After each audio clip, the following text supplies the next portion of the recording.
Hola, soy Luis F. Cruz Batista, contador público autorizado e instructor del KPI Institute. Y hoy quisiera hablar un poquito sobre el tema que a todos nos afecta, que es el COVID-19, sobre todo cómo utilizar métricas e indicadores claves de desempeño para poder entender un poco lo que está pasando. Sabemos los grandes riesgos que tenemos en Puerto Rico y los grandes retos que tenemos, así que me gustaría que habláramos un poco de las métricas. Muchos de ustedes han estado siguiendo el dashboard que publicamos diariamente en las redes y vamos a ver un poco de dónde vienen esos números. Empecemos. Este es nuestro dashboard. En ese dashboard ustedes pueden ver los casos confirmados. Los casos confirmados son los casos de pruebas moleculares que se han realizado. Un punto importante en este dashboard que presentamos en la parte de arriba, ustedes ven casos confirmados de junio según la fecha de la prueba, la fecha en que se tomó la prueba, no cuando se reporta la prueba. Por ejemplo, en la prensa de hoy se destacan 19 casos confirmados nuevos. De esos 19 casos, 6 corresponden al 22 de junio. La diferencia son ajustes a cantidades reportadas previamente entre los días 12 y 19 de junio. ¿Por qué es importante esto? Porque podemos pensar que tenemos cantidades bajas de pruebas moleculares. Eso no necesariamente es positivo porque depende del número de pruebas que se esté haciendo. Pero sí es importante ver que esa cantidad no necesariamente sigue la secuencia diaria y hay un retraso en la fecha en que se informan estas pruebas. Esto nos trae también un tema de gerencia y de hecho aprovecho para hacer la salvedad. Yo no soy médico, no sé nada de medicina, tampoco soy estadístico, soy una persona obviamente del mundo de gerencia y los indicadores, las métricas, los KPI nos pueden ayudar a identificar problemas administrativos, gerenciales. Aquí obviamente hay algún tipo de asunto que atender porque si tenemos pruebas, si tenemos el personal para suministrar esas pruebas, tenemos los laboratorios para procesarlos, pues hay que ver dónde está entonces el retraso en informar esos resultados. Estamos claros que al principio se decía, y era muy entendible, que una prueba que se tomara hoy se tenía que enviar a Estados Unidos y tomaba prácticamente una semana en conocerse sus resultados. Pero ese no es el panorama que tenemos hoy. Así que entonces, ¿por qué ese retraso en saber los resultados?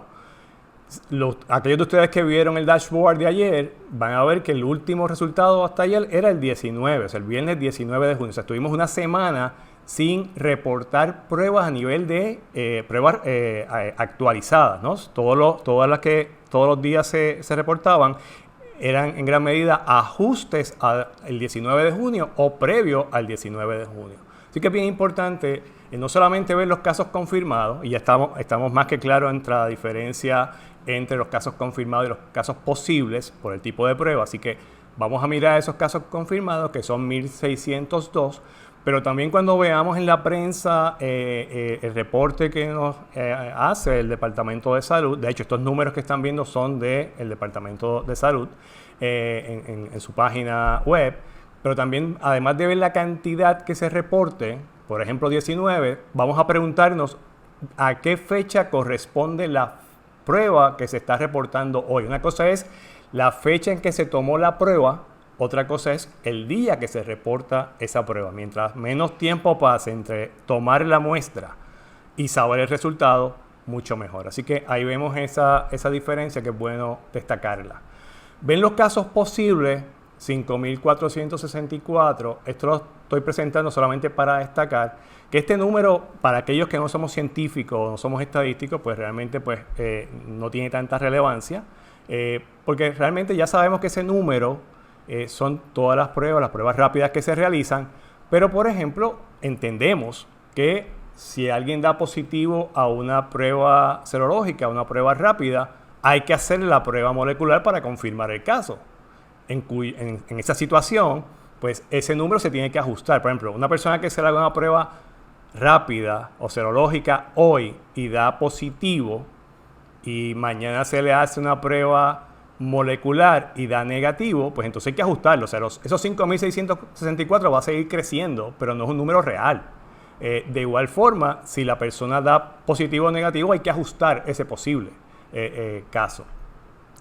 Aquí también pueden ver los casos confirmados. Los casos confirmados no es otra cosa que los 1.602 casos confirmados por cada 100.000 habitantes, los 1.602 casos confirmados dividido entre la población. En este caso estamos usando el número oficial que tiene el censo hasta ahora, el censo de Estados Unidos, que son 3.2 millones de habitantes, de ahí sale el 50.6. Alguien puede decir con mucha razón, la población de Puerto Rico debe estar por debajo de 3.2 millones. Si usted usa 3.1 millones, ese número le va a dar 51.67. Si alguien dice que es 3 millones, pues el número va a ser 53.40. O sea que ese número habría que ajustarlo cuando tengamos entonces un número claro, definido, de los nuevos números del censo, cuando estén listos, o proyecciones más recientes. Pero el número oficial que usted va a encontrar en la página del censo es 3.2 millones. La tasa de utilización, que la ven ahí en 70.33, de eso vamos a hablar un poquito más en detalle en unos momentos, y esto es una pregunta que mucha gente nos ha hecho, esto es el total de pacientes recluidos en una sala, una unidad de cuidado intensivo, dividido entre la capacidad total de la unidad de cuidado intensivo, entre las camas totales, los pacientes completos, o sea, independientemente si son de COVID-19 o es por otra condición, cuántos pacientes están, según los números del Departamento de Salud, que como les menciono, de ahí es que vienen todos estos números, cuántas personas están en una unidad de cuidado intensivo entre el total de la capacidad total de la unidad de cuidado intensivo en los hospitales de Puerto Rico. Y vamos a ver más detalles sobre eso, porque es un número que hay que seguir, es un número que tenemos que mirar, hay que observar y hay que echarle un ojo continuamente. La tasa de utilización de ventiladores es la misma fórmula que acabamos de mencionar, pero tomando en consideración el total de pacientes, independientemente de la condición, que están conectados, están utilizando un ventilador, entre el total de ventiladores disponibles. Aquí se ve la capacidad total, la tasa de utilización, independientemente de que la persona sea un paciente de COVID o no. Las muertes, sabemos que hay 152 muertes. El día de hoy se reportó la muerte se reportó hoy, pero ocurrió creo que el lunes o algo así. Se reportó de una joven de 26 años en la región metro. Y cuando vemos las muertes por cada 100.000 habitantes, es el mismo ejercicio, ¿no? Los 152 muertos es entre los 3.2 millones, de ahí surge el 4.75 y el mismo caso, ¿no? Si usted quiere saber y cambiar el denominador, si usted entiende que, mira, la población en Puerto Rico está en 3.1, pues los 152 entre 3.1 millones serían 4.90 casos por cada 100.000 habitantes. Si usted entiende que son 3 millones, el número le va a dar 5.6. ¿Okay? Obviamente, a menor población, menor el denominador, por ende, más alto será el número. Ahí al final también pueden ver lo que es las muertes por género, según los 152 personas, cómo se rompe, ¿no? por género. En la parte, ya le expliqué los casos confirmados de junio, según la fecha de la prueba. En la parte de abajo de esa dashboard van a ver los casos confirmados desde marzo, según la fecha de la prueba, hasta los últimos reportados, que fue el día 22. Ven que según estos datos, números del Departamento de Salud, pues vamos a ver que realmente en este caso pues el pico pues fue en abril, pero claro, eso depende de cuántas pruebas se están haciendo o cuán rápido estamos reportando las pruebas. Aquí tenemos varias interrogantes. Más administrativas y gerenciales que científicas. ¿Cuántas pruebas reportamos? ¿Cuántas pruebas hacemos? Y segundo, cuán eficientes somos en reportar esos resultados a tiempo. Y pues vemos, claro está, una disminución. Ahí también está el promedio y está en un 16%, en promedio. Pero claro, el mismo tema, ¿no? Depende cuántas pruebas estamos haciendo y qué cantidad de pruebas estamos haciendo. O sea, cuán rápido estamos compartiendo los resultados de esas pruebas. Mucha gente me ha preguntado, pero mira, Luis, es que los pacientes en COVID, dijo el secretario de Salud o dijo alguien en la prensa, que hay pocos pacientes de COVID-19 en la unidad de cuidado intensivo. Y eso es muy correcto. O sea, nosotros afortunadamente pues tenemos un número bastante bajito de personas en la unidad de intensivo. Claro, con COVID-19. Aquí les estoy presentando los últimos, desde el día 14 hasta hoy, según los números del Departamento de Salud en su página, el total de camas, o sea, la capacidad que tenemos o que tenemos en Puerto Rico, tienen específicamente los hospitales, de casos de camas en la unidad de cuidado intensivo. Fíjense que en el día 14 de junio eran cerca de 655 camas. Ese número ha cambiado, va variando. Las camas en uso en ese momento, de todas las condiciones, eran 420 camas en uso.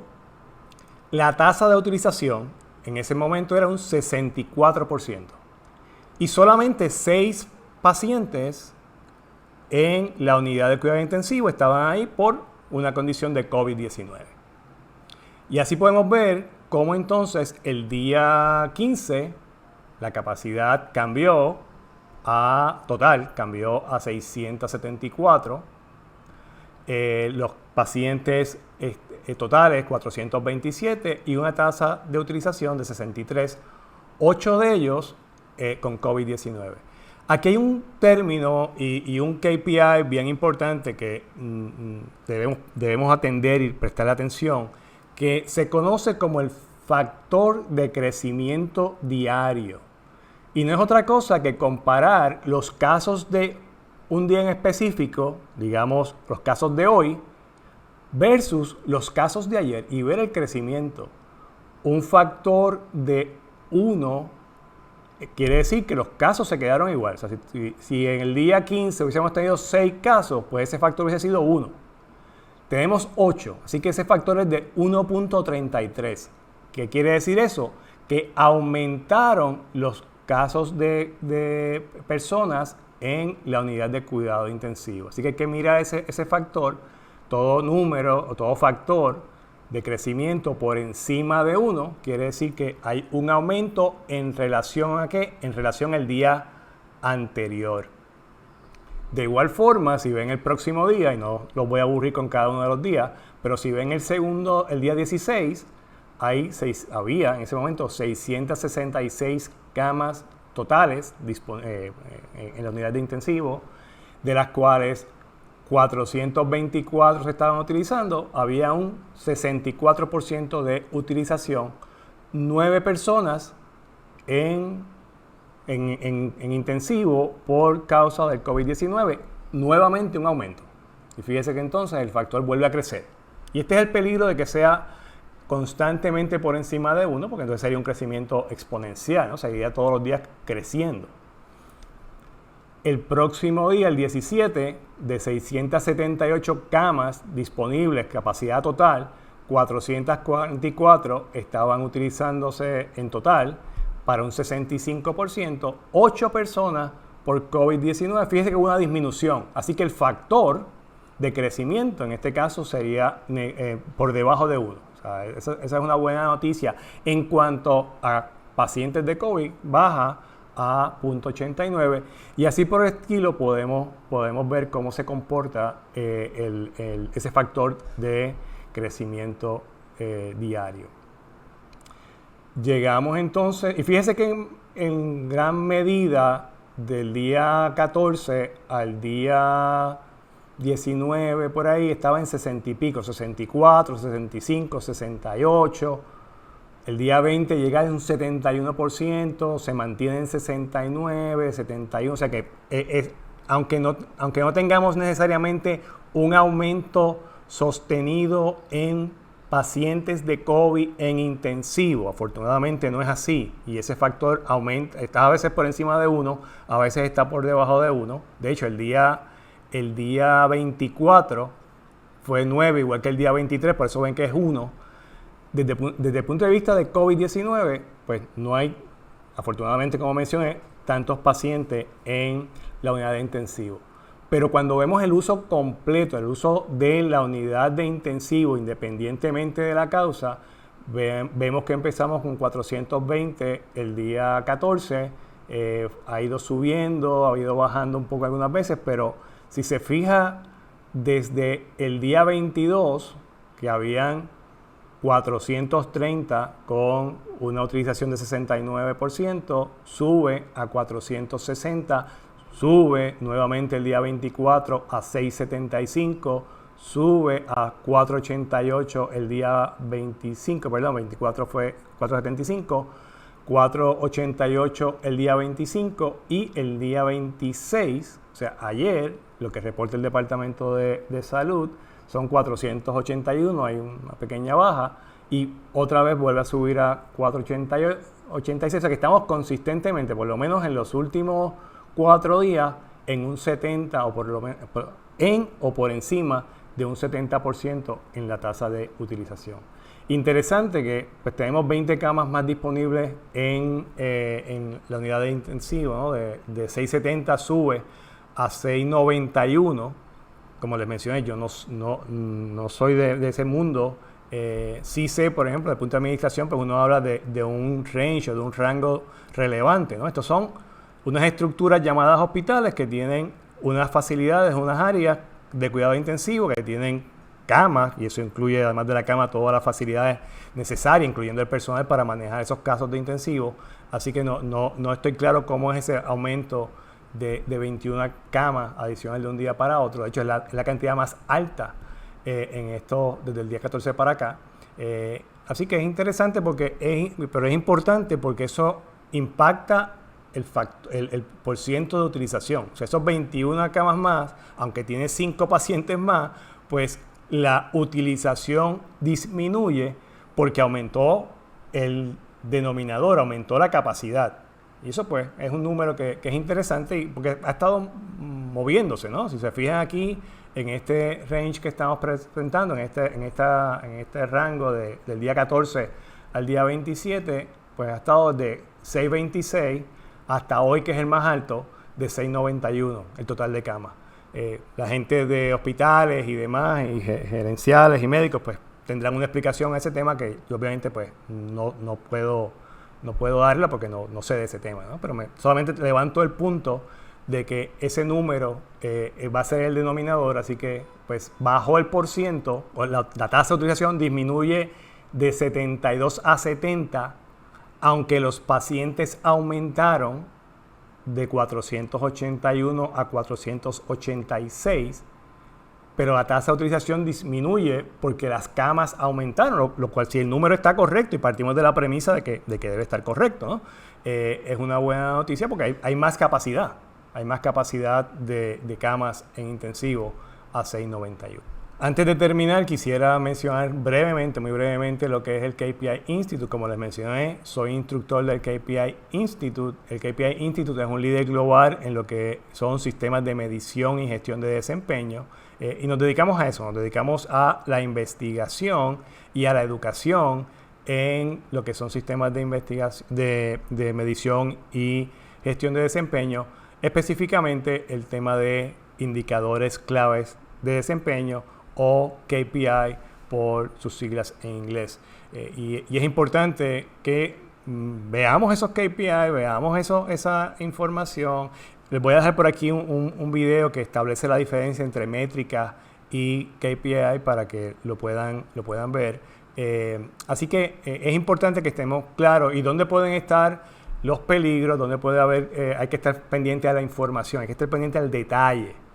Cuando nos dicen 19 casos positivos reportados hoy, pues o confirmados reportados hoy, ¿cuál es la fecha de la prueba?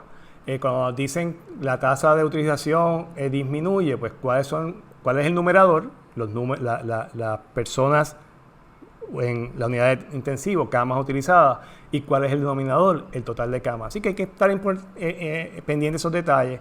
Así que los invito a que sigan de cerca este tipo de temas. Nosotros seguiremos entonces publicando nuestro dashboard todos los días, que tratamos entonces de darle un poco de información. Aquí también es importante ver la diferencia entre lo que son datos y lo que es información. Datos son datos sueltos. Usted tiene que convertir esos datos en información que le dé la inteligencia, la información correcta, inteligencia de negocio para tomar decisiones. Y una de las cosas que uno busca en esta situación es establecer tendencia, ver patrones. Y si vemos los números sueltos, o sea, si vemos en el dashboard de salud los números de las camas utilizándose hoy, pero mañana no sabemos cuántas se utilizaron ayer, salvo que alguien se ponga a buscar la información, que fue lo que hicimos, y todos los días recopilar esa información, pues no podemos establecer patrones. Y para tomar decisiones, como les digo, esos datos tienen que convertirse en información que dé inteligencia de negocio para que usted pueda tomar una decisión correcta. En este caso no estamos hablando de un negocio tradicional, estamos hablando de nuestra salud, estamos hablando del futuro del país y del mundo con todo este tema de la pandemia del COVID-19. Así que muchas gracias por escucharnos. Si le gustó el video, compártalo, da like si puede por ahí. Y esté pendiente porque vamos a seguir transmitiendo videos como este para que estemos al tanto. Si tiene preguntas, dudas, no deje de hacerlas y las iremos contestando según podamos. Pues muchas gracias. Hasta la próxima.